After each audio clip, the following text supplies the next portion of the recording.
एक वेळ होती जेव्हा ते आम आदमी पक्षात 2 नंबरच्या पोझिशनवर होते. काही लोक तर त्यांना पंजाबचा सुपर सीएम सुद्धा म्हणत होते. काळ बदलला, वेळ बदलली, दिल्लीतली सत्ता समीकरणं बदलली आणि तसतसे राघव चड्डाही बदलत गेले.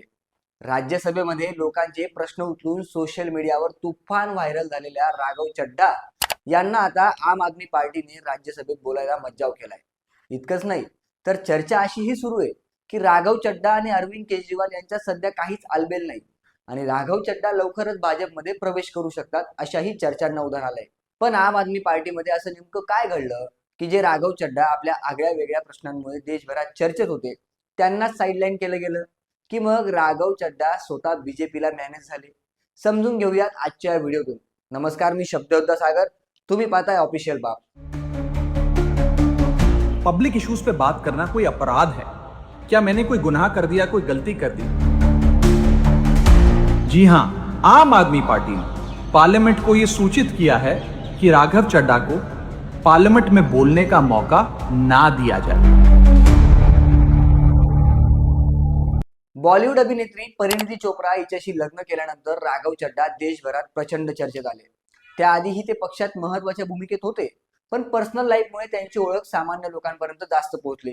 अधूनमधून ते अरविंद केजरीवाल यांच्या आजूबाजूला दिसायचे, पण त्यांच्या नावाची मोठी चर्चा ही परिणितीमुळेच झाली, हेही वास्तव आहे. पण आता पुन्हा एकदा जेव्हा राघव चड्डा राज्यसभेमध्ये विमानतळावर मिळणाऱ्या पाण्याच्या बाटलीच्या किमतीवर, समोशाच्या किमतीवर किंवा सर्वसामान्य माणसाला मिळणाऱ्या इंटरनेट डेटावर बोलायला लागले, तेव्हा पुन्हा ते सोशल मीडियावर ट्रेंड होऊ लागले. त्यांची बोलण्याची स्टाईल, उदाहरण आणि मुद्दे मांडण्याची पद्धत लोकांना आवडू लागली होती आणि त्यामुळे ते जनतेचा आवाज म्हणूनही काही प्रमाणात ओळखले जाऊ लागले. पण इतक्यातच आम आदमी पार्टीने राघव चड्डा यांना राज्यसभेतील उपनेते पदावरून बाजूला केलं आणि त्याचबरोबर राज्यसभेत पक्षाच्या वतीनं बोलण्यासाठी त्यांना वेळ दिला जाणार नाही असंही स्पष्ट केलं.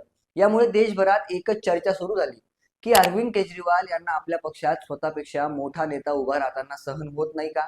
जर राघव चड्डा खरोखरच सर्वसामान्य जनतेचे प्रश्न मांडत होते, तर मग अशा वेळी त्यांना रोखण्यामागे नेमकं कारण काय, हे प्रश्न अनेकांनी उपस्थित केले. यामुळे अरविंद केजरीवाल आणि आम आदमी पार्टीवर मोठ्या प्रमाणात टीकाही होते. पण मंडळी, ही झाली नाण्याची एक बाजू. नाण्याची दुसरी बाजू जरा वेगळी स्टोरी सांगते. कारण आम आदमी पार्टीचं म्हणणं आहे की राघव चड्डा हे भाजप किंवा नरेंद्र मोदी यांच्या सरकार विरोधात तितक्या आक्रमकपणे भूमिका घेत नव्हते. विरोधी पक्ष जेव्हा एखाद्या मुद्द्यावरून सरकार विरोधात कठोर भूमिका घेत होते, सभात्याग करत होते, त्यावेळी राघव चड्डा मात्र त्या भूमिकेशी पूर्णपणे एकरूप झाले नाही. उलट काही वेळा त्यांनी सभात्याग न करता राज्यसभेत उपस्थित राहणं पसंत केलं, ज्यामुळे त्यांच्या भूमिकेबाबत पक्षातच प्रश्न निर्माण झाले. दिल्लीच्या माजी मुख्यमंत्री आतिशी यांनी तर थेट असंही सांगितलंय की आम आदमी पार्टीने त्यांना एलपीजी सिलेंडरच्या तुटवड्यासारख्या महत्वाच्या मुद्द्यावर बोलायला सांगितलं होतं, पण त्यावर त्यांनी अपेक्षित भूमिका घेतली नाही. इतकंच काय तर काही नेत्यांनी तर उघडपणे असंही म्हटलंय की राघव चड्डा हे नरेंद्र मोदी आणि अमित शहा यांच्या विरोधात बोलायला घाबरतात. मोदी सरकारनं जेव्हा अरविंद केजरीवाल यांना जेलमध्ये टाकलं, तेव्हा मोदी सरकार विरुद्ध आम आदमी पार्टीचे सर्व मुख्य नेते रस्त्यावर उतरून आंदोलन करत होते. त्यावेळी राघव चड्डा हे लंडन मध्ये होते. त्यावरूनही राघव चड्डा यांच्यावर टीका केली जाते. याचा अर्थ काय तर आम आदमी पार्टीच्या म्हणण्यानुसार राघव चड्डा हे स्वतःच्या सोयीनुसार मुद्दे निवडून राज्यसभेत मांडत होते, जे सेफ आहेत, जे व्हायरल होऊ शकतात, पण जे थेट राजकीय संघर्ष निर्माण करणार नाहीत. म्हणजेच ते पब्लिक अपील असलेल्या मुद्द्यांवर जास्त फोकस करत होते, असं पक्षाचं मत आहे.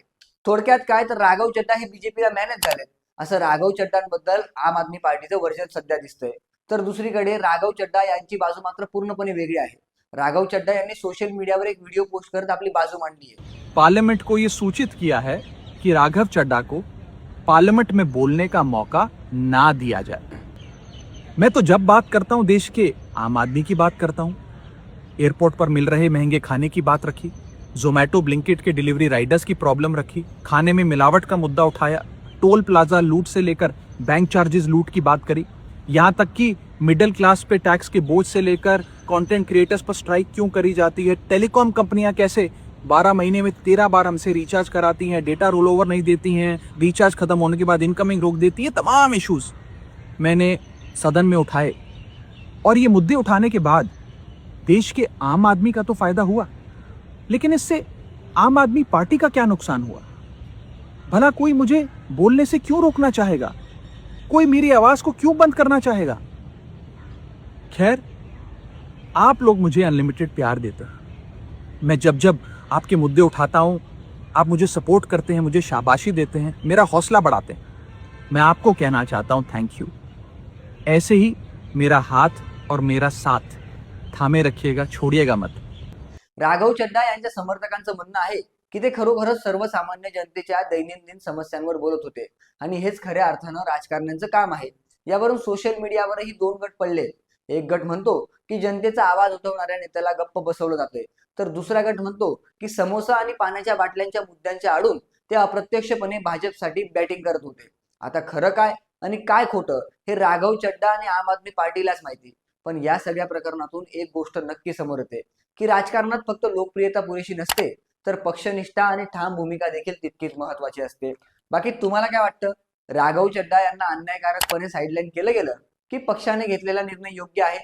कमेंट करून नक्की सांगा।